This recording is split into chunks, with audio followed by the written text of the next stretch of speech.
Welcome to the YouTube interviews, the effects of the COVID-19 on the arts and beyond. My name is Brian Murphy. We have a very special guest today. She's down in Miami, Florida. She is a principal soloist with Miami City Ballet, Emily Bromberg. Yes. Hi, Emily. Hi. How you doing? I'm pretty good. Pretty good. So I wanted to talk to, Miami City Ballet is one of the top companies in the world. I mean, it's talk to me about what type of artist that you are. What kind of dancer are you? The very vulnerable kind. Interesting. I find that it's funny when you get on stage and you have a really big audience, everyone just kind of becomes anonymous, and I feel the most free even in front of a larger audience than I would even by myself sometimes. So when you look at the ballets that you've done, I don't know, how long you've been with Miami City? 10 seasons. Oh, that's a long time. Yeah. So do you have like a favorite thing you like to do? Do you like to do character roles? Are you a balancing person? I have been working really hard at becoming a balancing person for the 10 years that I've been. So I do really, really enjoy a lot of, every balancing ballet that we've been doing. Yeah. The challenge of trying to perfect the technique, I love. And just the musicality and the syncopation and all of those things that you can just keep working to perfect it forever.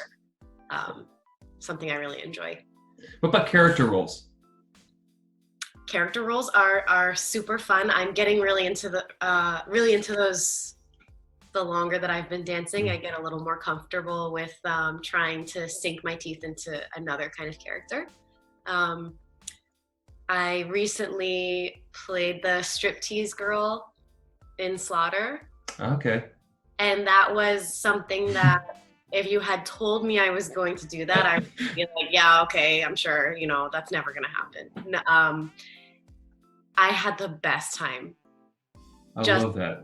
Playing a completely different kind of character. I'm usually kind of naturally put into like the slower, more like dramatic, lyrical kind of roles. So to kind of go wild and crazy in heels was love that. So fun. It's wonderful. It's really neat to be able to, first of all, to get the opportunity to go outside your box. Yes. And that's only going to grow you as an artist. I think that it's important for us to feel like we can be put in those positions, and then you just did it. Yep. And you probably want to do it again. Yep. It's funny because it is that simple. It's like, okay, you just do it. Yes. You just do it. Yeah. And then of course on stage, and you forget there's an audience, and you could, right? Oh yeah. It's like you're in your, and I believe the stage is like our home. Mm-hmm. And there could be 10,000 people out there. You wouldn't even know it because you're so into what you're doing that when you're done, you're like, oh, I just do that. And you just want to do it again. It's this craving. Yes. So here we are. I don't know when you guys stopped dancing in Florida. Ohio was pretty early on in March, but I'm sure Miami City Ballet had to really make some decisions. Yes. Talking about this craving thing, this performance component of it, has it been, I can only imagine it's probably been difficult knowing you're not going to be performing for a while. Yes, that part's really weird, especially because even when we do get back to work, we don't know when we will actually perform, and when we do perform, what kind of rules are they going to have on theaters and numbers of people, and then who's really going to want to go out and be in a large crowd? How long will it take to the point where people will be okay being in a large crowd? The energy that you get because every show is completely different, every audience is different, you feel the audience. Some days they're super high energy, some days they feel super intimate, like they don't clap as hard, but you feel like they're even more into it than the audience that clapped harder. That energy that goes back and forth is so special. That's really weird to not know when we'll feel that again. I feel like a big part of what just feels so strange is the space, is moving around in a big space.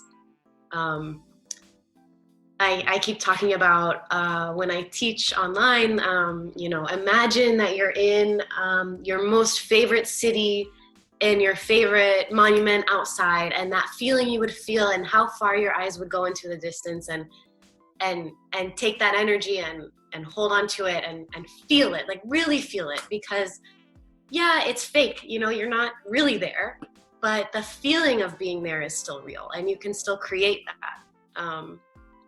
That's the direction I've been going lately, is trying to, we have a mountain goat behind us, sorry. I think it's fantastic. It's perfect, Emily. He's showing what I'm talking about. You know what? It's exactly what you're talking about. He's the mountain goat. He's like in this vast area. Yes. And so he's gonna climb on top of the chair, kind of symbolic of what's metaphorically what we're talking about. Hey, listen, I tell you, right? The visual. God, you know what, Emily? I actually completely concur with everything you're saying, and the challenge. And I want to hear your point of view. There's a emotional part of it being on stage, and we get that feeling. There's also a physicality part on stage, the feeling of adrenaline and all that. But the physicality of our body, turning out, moving, whatever it is. How do you match that in, as much as you want to visualize yourself here? How do you going to get that feeling physical? What I've been kind of doing with myself personally is a little bit going back to basics and fixing little things about my technique that have been driving me crazy, that I feel like there's not always time to fix, because I need to make sure I'm good and ready for whatever choreography is next. So there's so much energy that I knew I had it, but I'm really feeling how much energy I have now that I can't always use it. And I'm kind of recycling that back into my core and my alignment, and the challenge of trying to be perfect in that sense. It's endless. So there are ways, I sometimes I give the correction, like if somebody has a lot of tension in their fingers, a lot of times people say, just relax your hands, Yes. But what I try to think about is, you have a lot of energy in your fingers, and that's great. The fact that you have a lot of energy is great. So repurpose it and bring it to your center so that your hands can have, the energy can move through them, rather than it stopping there. So I think it's kind of like repurposing all of this energy that we have and cycling it back through. And, in an hour and 15 minutes, I can be sweating as much as I would in, a 3-hour rehearsal if I focus. Emily, I think, because as I'm thinking about, there's this visual when I teach class online and seeing, like this, and they're to the detail of arms you can really be specific. The detail of going from the fifth to the pseudo-coupe to the passe to the up and down. You can be really specific on technique. It's very cool. So let's move forward here a couple months now. Let's say it's July 1st, whenever Florida or when you guys make a decision to get back. How is that? Okay, so you created this curriculum. It's all this energy and this online. Is that going to transport to how you approach your studio work? For sure. Everything will be so different. And I think there's so much good to take out of what's happening right now. And I know some days it's a struggle in general, just to, be. But at the same time, all of us are hunkering down and putting our energy into whatever we can. And you will, if it's a pure intention you have, you will always benefit from it. So I think what I like to think of is all of this work that for myself, for example, all this work I'm putting in for my technique or for my thoughts or views of how I want to approach ballet in general, I will then get back to work and I will just see what works out, what gets better, and what, I kind of take myself out of the driver's seat.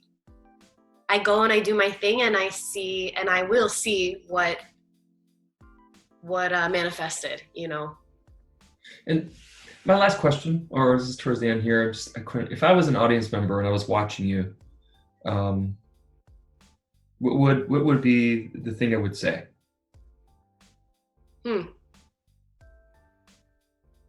That's a hard question to answer. I can tell you what I want audience members to feel from what I do. Is that okay? Oh, go ahead. Do whatever you want to answer. Perfect. Yes, absolutely.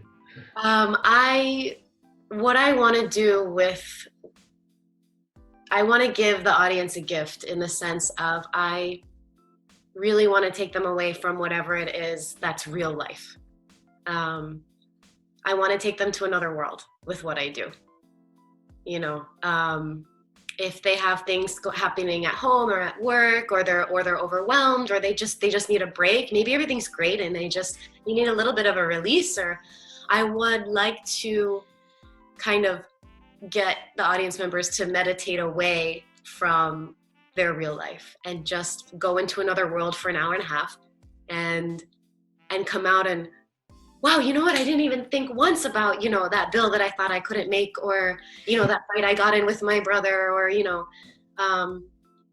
just to, isn't that what art is all about? It's why we need it, right? To balance real world kind of stuff. Yeah. Couldn't agree with you more. I think as an artist, I relate to that 100%. I think it's giving but selfish, because we are giving, but we feel good about giving. Yes. Yeah. So it's not selfish, but it is. It's a good way. It's okay to feel like I want to give, and right. When that person walks out, I'm glad that person felt whatever it was they feel, and they forgot something for an hour. That's okay. And I have a feeling, Emily, what you're doing online. When you were talking about how thinking fast and doing all this and you're thinking, that's exactly what you're doing online. That's what you are translating, whoever you're teaching or whatever you're doing for yourself, you're doing that to yourself. And that made sense that you said that. So thank you very much for this conversation. This was very meaningful. For me too. Thank you for having me. Yes. So, I do want to revisit this. I would like to revisit in a couple months, see how you're doing. And so this is Emily Bromberg. I got that right? Yep. Okay, excellent. Principal soloist of Miami City Ballet. Yep.